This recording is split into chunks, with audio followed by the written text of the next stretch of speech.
Hey guys, what's going on? And welcome back to Dave Does Pools, where I want to show you why it is important to always look over your customer's equipment when you're there for weekly service. So when I came over yesterday to adjust the output on their salt cell, I noticed that this piece of pipe had a bunch of stuff running down it. A little fingernail scratch test there, and gave it a little smell and a lick, and it was salt. And as I looked up here, I noticed water along the edge of this reducer and a little bit of water dripping down. So went and grabbed the customer, showed them they have a leak. Probably the PVC epoxy in here wore down, and you can kind of tell this is how it has been since it was installed. So this is all the original plumbing and everything. I don't know how old it is, probably 5, maybe 10 years old, I don't know, but they approved the work to get that fixed, because if this keeps getting worse, eventually this could pop out, shoot all the water out, and drain the pool. You don't want to have that happen, or at least drain it down to the skimmer, and then the pump will start pulling air and it could burn the pump out. So little tiny leak could turn into a big problem, an expensive fix. And luckily, because I have this awesome tool here from Reed Manufacturing, I don't have to charge a customer $500, $600 to redo everything above these valves just to fix this. So what I'm going to do, I already loosened this up to drain the water out.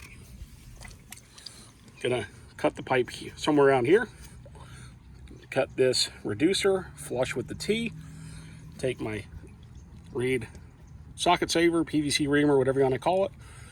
Drill and get that all out of there, so I can put a new reducer, glue that up in there, new length of pipe, and couple it in. It'll be pretty straightforward because you got the union on the salt cell right there, so I can swing that down, get that all glued together, get some glue inside that coupler, get some glue on the pipe, slap it up in there, let it set. It should be good to go.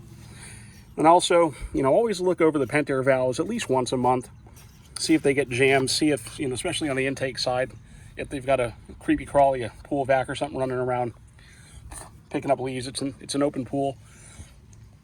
Sometimes I've had one customer with it where they weren't getting any suction. The skimmer line was clogged, but their vac line valve was like that, and a bunch of leaves got kind of wedged up in there and jammed against the diverter inside. So to pop that out and clean it up, and it was good to go. Some of these are pretty stuck. So I taught the customer about servicing those. If I just got to lube the O-rings and clean them up, I'm not even going to charge them for that. But if I got to replace anything, I'll charge them for the parts. But yeah, that's this video.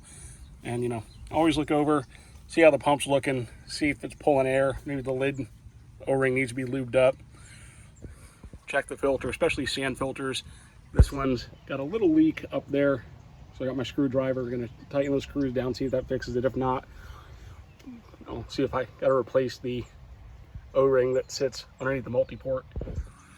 It's always little service things. It's good to notice them before they turn into big service things. But that's this video. Thanks for watching, guys. Y'all have a great day. And if I don't put a video up before the holidays, have a Merry Christmas. We'll see you in the new year. Thanks for watching. Don't forget to like, share, subscribe.